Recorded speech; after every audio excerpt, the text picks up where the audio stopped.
Paix sur vous tous, vidéo réponse à quelqu'un qui s'appelle pour les doués d'intelligence. Donc, on va répondre à ta question par la grâce du Seigneur. Concernant ta vidéo, attention à ces coranistes. Donc, on va un peu regarder tout ça. Je vais te répondre puisque avec Muwatta, avec Bukhari et bien sûr avec le Coran. Donc, premièrement, moi je suis pas coraniste. Maintenant, c'est l'étiquette qu'on me colle, comme à pas mal de gens qui justement se désavouent de votre sunna. Donc, on va écouter tout ça et je vais te faire la réponse. Qui se disent musulmans finissent par venir avec des théories où ils vous disent que non, Adam c'est pas le premier humain, il a des parents, que la sunna du prophète il faut pas suivre, que le prophète il faut pas dire sallallahu alayhi wa sallam. Bon, déjà t'en as dit beaucoup, donc c'est vrai qu'il y a des gens qui disent que Adam c'est pas le premier humain, etc. Pour le coup, je suis pas d'accord, bien entendu. Maintenant, tu vas dire énormément de choses, tu vas rapporter pas mal de blabla, mais aucune preuve. Même quand tu vas citer un verset coranique, tu vas quand même faire une erreur, alors que tout au long de ta vidéo, tu as pas mal rabaissé les gens, tu vas quand même raconter pas mal de bêtises.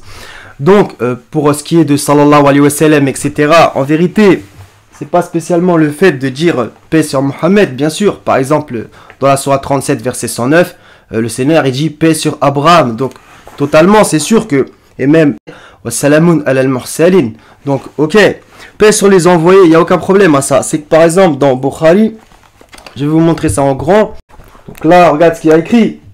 Il écrit les hadiths authentiques du prophète qu'Allah prie sur lui et le salue. Donc le salut, le salam, mais prie sur lui. Est-ce que Dieu, le Seigneur, il prie sur quelqu'un? Non, c'est nous qui le prions. Donc tu vois que déjà, en vérité, là, il y a un blasphème et une hérésie. On ne dit pas ça.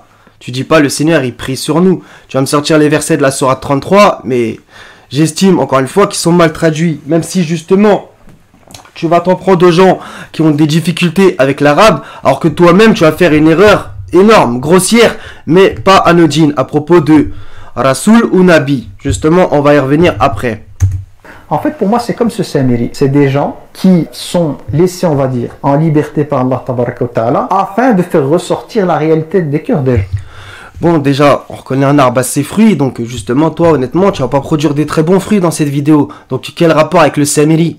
Le Samiri avec Moïse? Ouais, mais justement, on va voir, parce que tu vas parler de la prière, etc. Tu vas me lancer 12 milliards de sujets sans, en vérité, rapporter des preuves coraniques, etc., comme d'habitude. Alors qu'on va voir que, justement, Moïse, il savait faire la salade. Mais tu vas nous rappeler, encore une fois, que c'est soi-disant Mohammed qui a parlé dans la sunna, qu'on lui attribue, encore une fois. Non. Toute personne qui va les suivre, c'est des personnes, on va trouver ce verset après, hein. Je vais vous montrer un verset du Coran qui parle de cette réalité-là, mais tous ceux qui finissent par suivre ce genre de tendance, finalement c'est la réalité de leur cœur qui est ressortie. Et toute personne... Ouais, mais je vais te montrer la réalité de ta sunna. Donc là on est dans Muwatta, que justement tu vas parler après, donc c'est vrai, dans un certain sens, sur ça je te l'accorde, il y a des gens, ils parlent des hadiths, c'est vrai qu'ils les connaissent pas trop, mais j'ai envie de dire tant mieux dans un certain sens, parce que mettre le nez là-dedans, franchement, c'est pas du gâteau. Donc justement, dans Muwatta, page 91, le hadith 109, que tu me crois ou pas, je sais pas que ça va faire de zoomer toutes les 2 secondes. Aïcha, soi-disant, l'épouse du prophète, soi-disant, a dit, on amena au messager d'Allah un enfant mâle qui urina sur les vêtements du prophète. Ce dernier demanda de l'eau et la fit simplement couler sur l'étoffe à l'endroit souillé. D'accord? Donc après, justement, tu vas parler de oui, etc., etc. Donc le cœur refuse ce genre de pensée. Il y a des gens qui disent c'est pas possible. Moi manquer du respect au prophète alayhi sallam. Moi. Voilà. Moi manquer de respect au prophète sallallahu alayhi wa sallam. Bah ouais, justement, vos livres manquent de respect au prophète. Bien sûr. Et après, c'est pour ça qu'après sur YouTube, sur des forums, sur internet, etc., les gens ils vous sortent quoi? Ils sortent des versets coraniques? Non. Des fois ils le font, mais c'est des versets décontextualisés pour essayer de s'attaquer au Coran et du coup au Seigneur et aussi à Mohammed, bien entendu. Mais quand ils veulent s'attaquer à Mohammed, bah vous leur avez donné le bâton, hein. Ah bah ouais, hein. Avec ça là c'est un bordel, hein. Sans passer le truc de Aïcha à 6 ans, 9 ans, etc., etc. Donc pour ceux qui, entre guillemets, sont intéressés par ces trucs, j'ai fait toute une playlist là-dessus, à propos de ces hadiths dégueulasses et honteux qui justement salissent l'honneur de Mohammed. Donc faut pas inverser les rôles. Donc bien sûr qu'il y a des sunnites, ils pensent même pas que ça existe en fait. Ils pensent même pas que ça existe. Parce que justement, tes savants, etc. laissent ces gens-là dans l'ignorance. Et bon, tu vas en placer une pour les savants. Mais voilà, Vous les laissez les gens dans l'ignorance. Et ça, c'est pas bien. Ça, c'est pas bien. Donc, comprends après pourquoi les gens sortent du sunnisme. Et, entre guillemets, vont des fois vers le coranisme. Encore une fois, je suis pas coraniste. Maintenant, voilà. Moi, c'est le Coran et pas la Sunna. Contrairement à ce que vous affirmez, Coran et Sunna, en vérité, c'est Sunna tout le temps et Coran un petit peu de temps en temps. Oui. Donc, justement, il y a des gens, quelqu'un qui avait fait un livre qui s'appelle Les Coranistes. Bon, un livre mauvais, bancal, mais à la limite, le mec avait quand même essayé de faire quelque chose. Mais toi, mais c'est quoi cette vidéo que tu nous as fait, honnêtement? C'est quoi cette vidéo? Considérer que tout ce qu'il a transmis, c'est pour rien. Considérer que dire La ilaha illallah, Muhammad Rasulullah, c'est du shirk. La phrase en arabe, elle ne contient pas de shirk. Comment ces gens peuvent dire que c'est du shirk? Ils disent oui, parce que dans la même phrase, tu cites Allah et son messager. Oui, mais dans la langue arabe, Ashhadu an la ilaha illallah, ça veut dire j'atteste qu'il n'y a pas de divinité digne d'être adorée sinon Allah. Wa ashhadu anna Muhammadan Rasulullah. Voilà, mais le problème, c'est qu'en fait, là encore, t'es dans ton conformisme, t'es formaté comme ça. Donc t'entends pas en fait ce que tu dis réellement. Coraniquement, Allah il a jamais attesté d'un homme à côté de lui. Jamais. Sourate 3 verset 18 par exemple. Il y en a plein. Tu sais très bien. Et Sourate 63 verset 1, on peut pas dire clairement que c'est pour vous, mais ça ressemble quand même. Ça ressemble à exactement ce que vous dites. Et vous ne pouvez pas mentionner Dieu sans dire Mohammed à côté. Vous avez énormément de mal. Donc c'est ça qu'il faut que tu entendes. Après, je me doute bien que quand les gens ils disent la phrase que tu as dit, bien sûr qu'ils ne pensent pas que Mohammed est le Seigneur, qu'on se comprenne. Mais ça parle beaucoup. Encore une fois, on reconnaît un arbre à son fruit. J'atteste que Mohammed est le messager d'Allah. En quoi il y a du shirk de dire que le prophète c'est un messager d'Allah? Alors que dans le Coran, Allah nous dit Mohammed est le messager d'Allah. Bien sûr, Sourate 48 verset 29, mais ça, tu le dis pas parce qu'en vérité, elle est tendancieuse ta vidéo justement, tu as utilisé ce mot, mais c'est toi qui es tendancieux, parce que tu critiques des gens, mais tu ne dis pas certains côtés qu'ils ont, alors que en vérité ce mouvement, à mon humble avis, son intention c'est de revenir à l'écrit, au kitab, d'accord? C'est vraiment ça l'intention. Après que les gens fassent des erreurs, on en fait tous, on est tous imparfaits devant le Seigneur, d'accord? Donc c'est ça que tu devrais aussi dire, c'est-à-dire que les gens, voilà, ils se disent moi je veux suivre le livre descendu du ciel, et pas le livre descendu d'Ouzbékistan. D'accord? C'est ça que tu devrais comprendre. Et tu sais très bien que même si les hadiths dans Bukhari, ils ont tous été authentifiés, même chez vous, vous savez très bien que voilà, les gens sont de moins en moins d'accord. D'accord? Même par exemple Al-Albani, etc. Il y a plein de livres qui commencent à vraiment sortir où les gens ils disent voilà, il y a plein de hadiths qui ont été authentifiés qui en vrai, voilà. Donc, remettons en question aussi. C'est que les gens, à force de lire des hadiths que vous-même avez considérés comme faibles, bon après, qu'on se comprenne, des fois ils sont affaiblis parce que ça arrange pas, des fois ils sont authentifiés parce que ça arrange, mais à force que les gens entendent des conneries, ils se désavouent du bouquin. C'est aussi simple que ça. Et j'ai envie de dire, par la grâce du Seigneur, oui. Donc faut revenir à l'écriture. Et justement, je vais te sortir un hadith, encore une fois, donc dans Bukhari, tome numéro 2, page 377, non, page 756, hadith 2740. Regarde, Talha ben Mosarif dit, j'interrogeais Abdullah ben Abi Aufa, est-ce que le prophète avait testé, donc fait un testament? Ibn Abi Aufa dit non. Je dis, et comment a-t-on prescrit ou ordonné aux gens le testament? Ibn Abi Aufa dit, il avait testé, donc fait un testament de, entre parenthèses, pratiquer le livre d'Allah. Donc ils ont mis le Coran entre parenthèses, bien entendu. Donc tu vois bien. Donc j'ai envie de te dire, avec ce hadith, normalement, tu te barres de la sunna. C'est aussi simple que ça. Il faut pratiquer le livre d'Allah, le kitab. Mais vous avez dit non, il faut absolument la sunna parce qu'elle détaille. Et regarde ce qu'ils osent dire. Je sais pas si tu es forcément d'accord avec ces gens-là. Mais regarde, dans ce livre, les coranistes. Donc dans l'introduction, hein, étant donné que le noble Coran avait besoin de la sunna pour l'expliquer et le détailler. Besoin.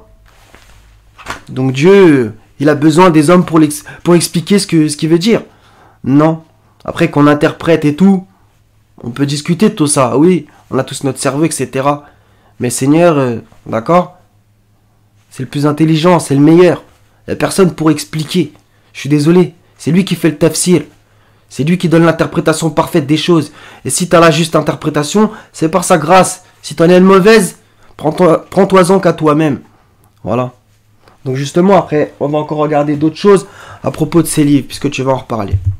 Alors qu'Allah dans le Coran Karim, dans des versets, il se cite lui et le prophète, quand il dit « Ati'u Allah wa ati'u Rasul » obéissez à Allah et obéissez au prophète.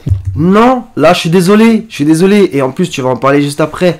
Tu vas revenir sur les gens qui ont du mal en arabe. Oui, t'as raison, c'est vrai, tout le monde n'est pas arabophone. Autant que tout le monde ne sait pas parler parfaitement le français, etc. Mais pourquoi tu vas rabaisser les gens? Et justement, je vais te sortir en plus un hadith qui, comme d'habitude, t'as du mal à appliquer. Parce que vous en avez des centaines de milliers qui se contredisent. Donc en fait, vous ne pourrez jamais être droit dans vos bottes avec votre sunna.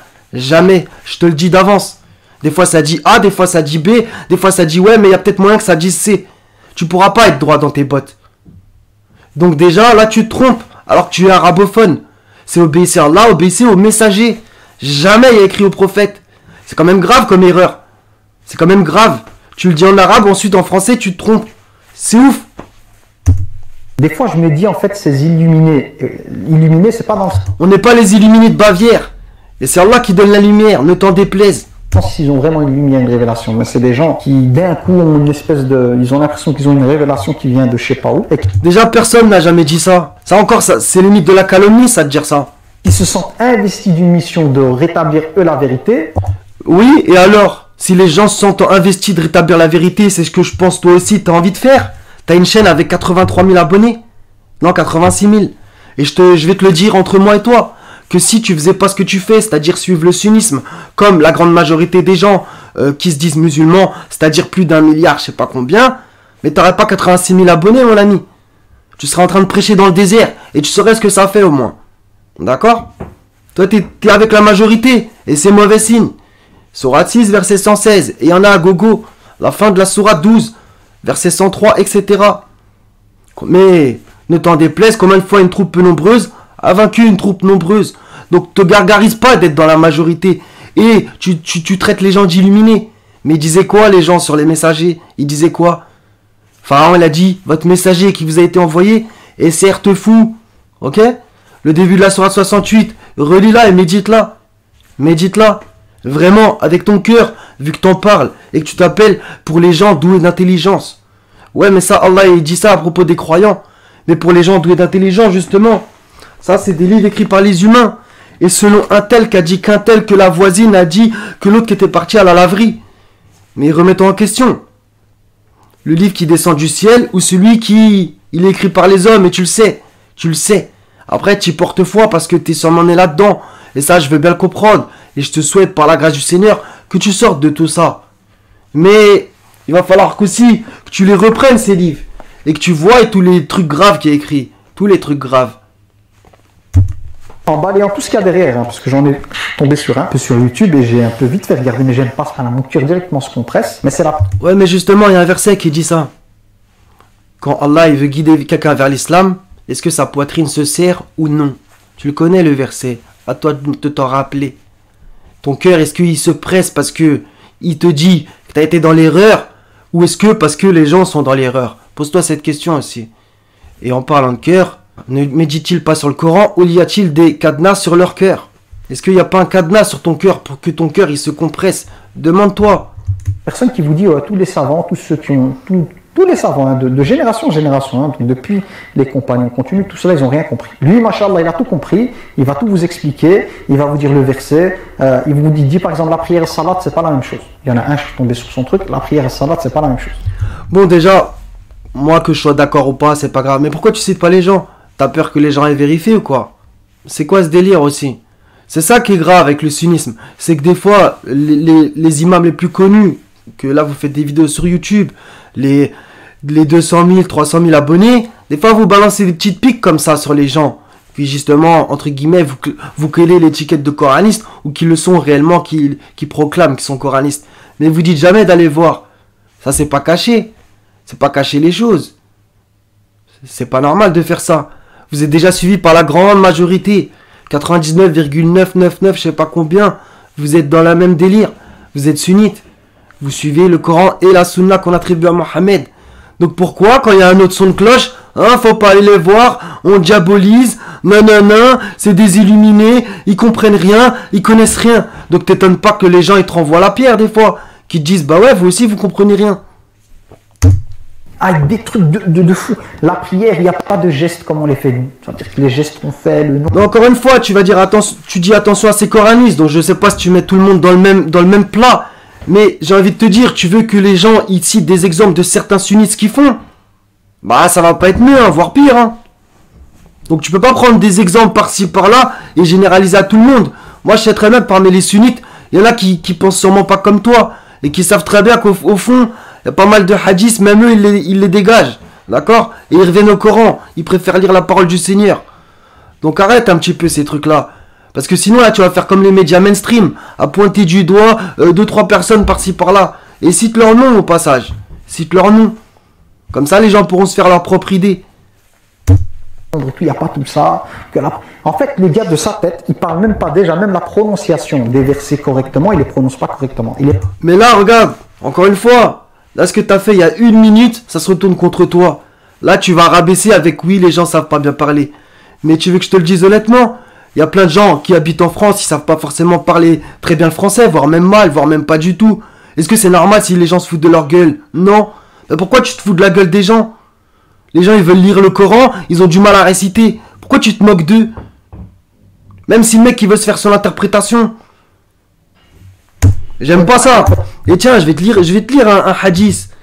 Puisque des fois vous entendez que ça en vérité. D'après Aïcha, soi-disant, le prophète a dit, soi-disant, celui qui récite le Coran parfaitement et avec les généreux anges, et celui qui le lit avec difficulté a 2 récompenses. Mais vous dites non. Vous dites non. Donc on a des récompenses, on n'a pas de récompenses si on galère à lire. C'est quoi ça? L'équipe Tabillah, il ne mémorise pas, ça se voit qu'il maîtrise même pas l'arabe. Tu vois, là tu te gargarises de ton niveau réel ou prétendu. Et il te sort des théories qui viennent d'une planète, je sais pas laquelle. Et malheureusement, alhamdoulilah, c'est une minorité, mais il y a quand même une minorité qui le suit. Elle dit, ah, mashallah, c'est tout ce que tu me dis. Tu vois, ça, là encore, tes paroles, elles se retournent contre toi. Une minorité, là encore une fois, tu vois, tu parles de minorité. Mais la minorité, coraniquement, c'est toujours bon signe. Bon, après, il y a des nuances, bien sûr. Si t'es le seul sur Terre à dire une énorme foutaise, d'accord, qu'on se comprenne. Mais là, tu te gargarises de ton grand nombre. Oh, masha'Allah, on est beaucoup, ils sont peu, tranquille. C'est-à-dire, en gros, on va pas se mentir, je connais pas ton cœur, mais tu sous-entends, c'est des égarés, ils sont pas beaucoup, on les laisse. Nous, alhamdoulilah, on est dans le bon côté. Explique là, magnifique, c'est vrai. Et toujours avec cette parano, en fait. Et si les gens, ils aiment ce que les gens disent, que ça soit un tel ou une telle, c'est pas ton problème. Moi, si je lis tes commentaires, ça va être rempli de masha'Allah, barakallahu fik. Et alors, c'est totalement normal, les gens qui te suivent, ils t'aiment. Il est où le problème? Toujours ce truc de complotisme, en fait. Mais là, c'est pas le complotisme par rapport aux Illuminati et tout, non, c'est Ouais, mais ça existe. Il y a eu un complot depuis le jardin d'Éden. Ne t'en déplaise. Complotisme même par rapport à l'héritage qu'on a reçu, par rapport aux compagnons, par rapport aux suivants et tout, que ces gens-là ont fabriqué. Ouais, enfin, déjà, il va falloir que tu trouves les noms des compagnons dans le Coran. Bon, déjà, tu vas pas réussir. Mais en fait, vous, ce qui est trop marrant, c'est que vous pensez que tout peut être attaqué sur Terre, sauf le djinn. Mais c'est incroyable de penser ça. C'est incroyable. C'est totalement l'inverse, plus ou moins. Justement, c'est dans la religion, le djinn, que le diable va justement essayer d'attaquer le plus les gens. Ben oui. Les gens égarés, c'est bon. Mais il a dit quoi, le diable? Je les assaillerai de devant, de derrière, à droite, à gauche, et je m'assiérai sur ton droit chemin. Il va s'asseoir sur le droit chemin. Ah ouais. Donc non, vous êtes dans la vérité, vous êtes tellement dans la vérité que, ah ouais, on est en 2021, on est oppressé sur Terre, et vos prétendus savants, ils disent de faire ce qu'on sait en ce moment, ils dénoncent rien, et on est dans le pétrin. Ah ouais, ah bah ça se voit vachement. Et les hadiths, etc., etc. Et l'une des choses qui me fait le plus rire, c'est quand ils disent oui, les hadiths ont été compilés 2 siècles après la mort du prophète. Je n'ai jamais entendu une bêtise plus grande que celle-ci. Pourquoi? Je vais te laisser parler, je vais te laisser finir. Dans un certain sens, tu vas avoir raison dans ce que tu vas dire après, c'est vrai. Mais en fait, je pense que, là encore, faut que tu te mettes, entre guillemets, au niveau des gens. C'est que les gens, ils connaissent que ça soit des coranistes, chiites, etc. Tu sais très bien en vérité que beaucoup de gens n'ont pas le temps pour faire les recherches, etc. Ou il y en a d'autres qui ont la flemme, ou ils ont d'autres choses à faire, ils n'ont pas envie, bref, il y a tout un tas de raisons, bonnes ou mauvaises. Mais voilà, la plupart des gens, Muwatta, connaissent pas. Et alors? J'allais te dire, et alors? Oui, c'est vrai que c'est mieux de connaître, même dans plein de domaines, etc., d'être un peu touche à tout, surtout en matière religieuse. Ça, je te l'accorde. Mais les gens, ils connaissent Bukhari parce que vous avez bombardé avec ce livre. Vous avez bombardé. Moi, je vais t'en sortir, moi, des trucs. C'est que tu parles avec les gens dans la rue, ils connaissent des fois même pas spécialement le Coran, mais par contre, les hadiths, à gogo. Et des fois, ils vont te dire quelque chose, ils vont croire que c'est un hadith, ils vont croire que c'est un verset, alors que c'est un hadith. Mais dis pas le contraire, tu sais très bien que c'est vrai. Donc, t'imagines le problème. Et justement, on va y revenir. Ça, c'est dans Muwatta. Puisque justement, après, tu vas en parler. Je te mets sur play, après je reviens. Parce que l'un des livres de référence à une époque en matière de hadith, c'était le Muwatta de l'imam Malik. L'imam Malik, il est né plus ou moins en 90. Un peu moins, un peu plus. 90 de l'Hégire. Ça veut dire qu'il est né, il était toujours dans le siècle où le prophète, entre lui et le prophète, et la mort du prophète, il y a peut-être, sa naissance, il y a peut-être 80 ans. Ça, c'est selon l'histoire officielle aussi. On a le Muwatta de l'imam Malik. Et l'imam Malik, c'est pas le premier. L'imam Malik, c'est pas le premier à avoir écrit des hadiths. Il y a eu son cheikh aussi juste avant. Et il y a des personnes qui recueillaient. De plus, les hadiths, ça se transmet oralement. Parce que c'est quoi le hadith? Par exemple, moi, je vous donne cours. Bon, on va revenir sur Muwatta. Donc là, on est dans Muwatta. Donc ça, c'est les premières pages. C'est la page numéro 17. Donc ça va pas être du coralisme, hein, ce que je te sors. Hein, puisque c'est quelqu'un qui traduit et qui parle justement de l'ouvrage. Avant qu'il y ait les hadiths. Outre le fait que le Muwatta se distingue par l'authenticité de ses hadiths, il s'avère être l'un des premiers ouvrages composés dans ce domaine. Jusqu'ici, voilà. Nous savons que Omar ibn al-Khattab voulut consigner par écrit la sunna prophétique et qu'il consulta à ce propos certains compagnons, lesquels approuvèrent son idée. Okay. Toutefois, il revint sur sa décision de crainte que la sunna ne soit confondue avec le Coran, avec le livre de Dieu. Bah, c'est étonnant, c'est ce qui se passe. Bah, donc, en vérité, il revint sur sa décision de craindre que la sunna ne soit confondue avec le livre d'Allah. C'est quand même bizarre. Donc en fait, vous êtes rempli de Omar par-ci, Omar par-là, Osman par-ci, Osman par-là, etc. Mais eux, ils n'ont pas fait comme les suivants.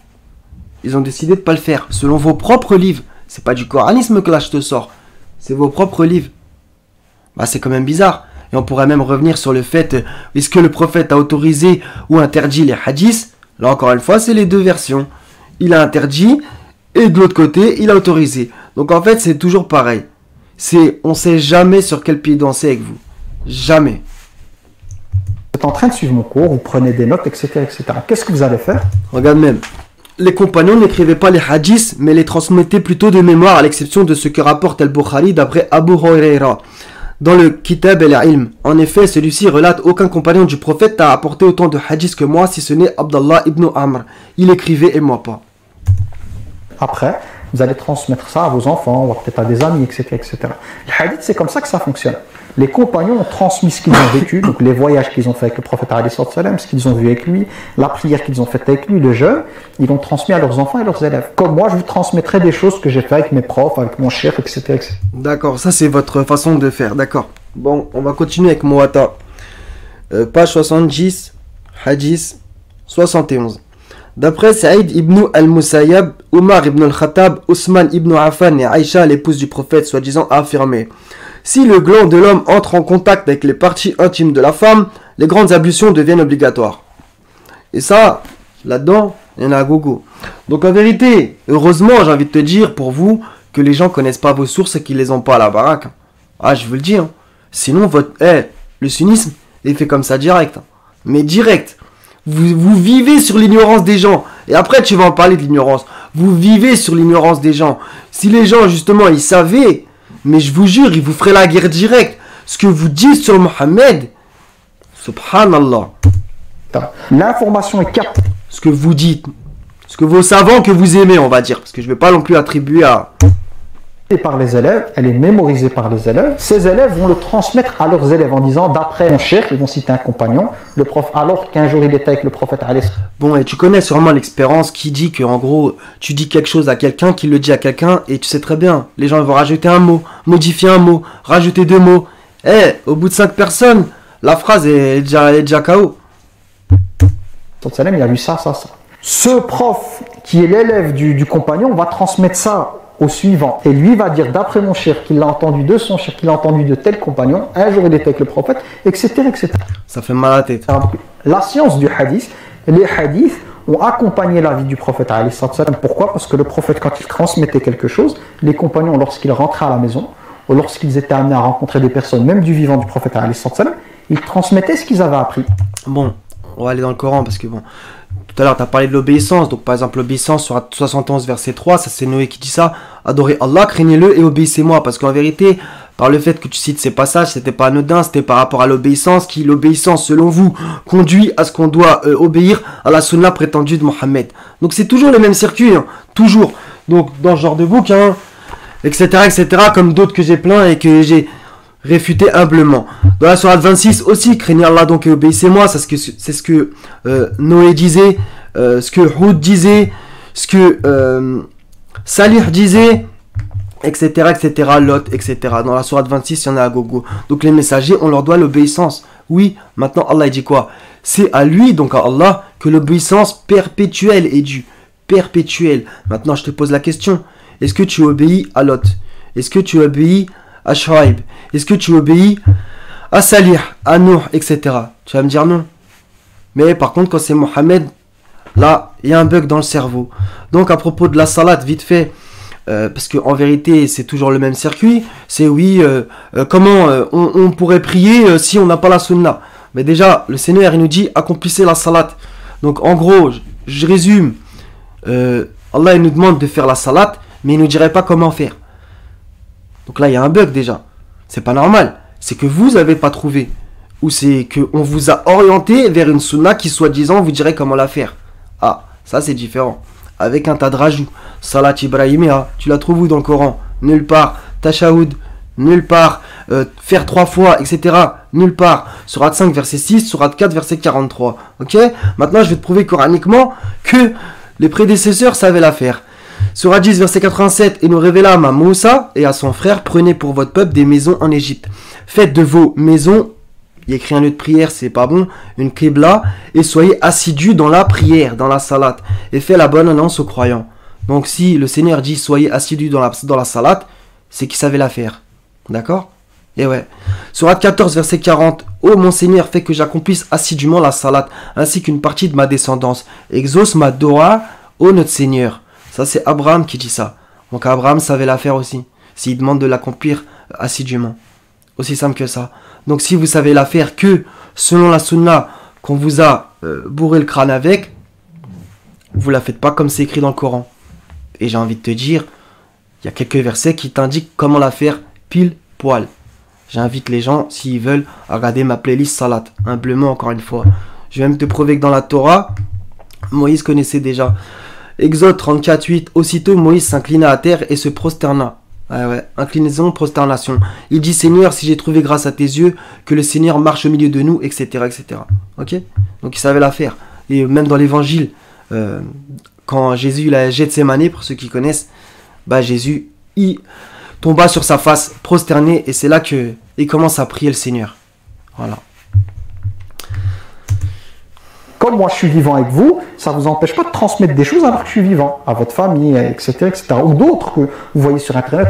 Bon, pour le mot sunna, bah, il y en a quelques-uns quand même dans le Coran. Sourate 17, verset 77, Sourate 15, verset 13, etc. Il y en a plusieurs. Donc la tradition des anciens, la sunnatu al-awwalin, ou la sunna du Seigneur, sunnat Allah, etc. Faites vos recherches. C'est assez simple avec les recherches coraniques que vous pourrez trouver. Voilà. Et bien sûr, vous ne trouverez jamais écrit la sunna de Mohammed dans le Coran. Bon, après, ils vont sortir, oui, mais ça, c'est la hikmah, c'est la sagesse. Encore une fois, une grosse foutaise, hélas. Le Seigneur il donne la sagesse à qui il veut, Sourate 2, etc. Et Abraham il a eu la sagesse, Jésus il a eu la sagesse, etc. etc. La hikmah, ce n'est pas la sunna, ne vous en déplaise. Ouais, j'ai écouté le dars d'un tel sur internet, il a dit ça, il faut le rapporter. C'est comme ça que ça fonctionne. Donc quand ces personnes-là nous disent, oui, les hadiths ça a apparu 2 siècles après la mort du prophète, mais j'ai envie de rire en fait.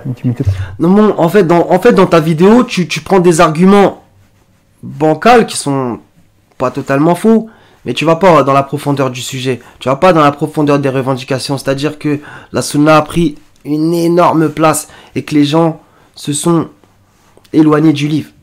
Ouais, c'est ça vraiment la principale revendication des gens. Après qu'ils savent parler arabe, qu'ils aient énormément de sciences, qu'ils connaissent les hadiths, etc. C'est autre chose. Prends en compte ce que les gens ont envie de faire. Autant que dans le sunnisme, les gens quand ils se mettent dans le sunnisme, ils ont quand même envie d'aller vers le Seigneur. Ça, personne, en tout cas, je vous l'enlèverai pas. Je me doute bien. Maintenant, demande-toi pourquoi, justement, votre mouvement, vous êtes autant, et en vérité, sur terre, vous êtes affaibli, vous êtes faible. J'irais même jusqu'à dire presque piétiné. Oui, dans les pays où vous êtes justement majoritaire, regarde qui gouverne réellement.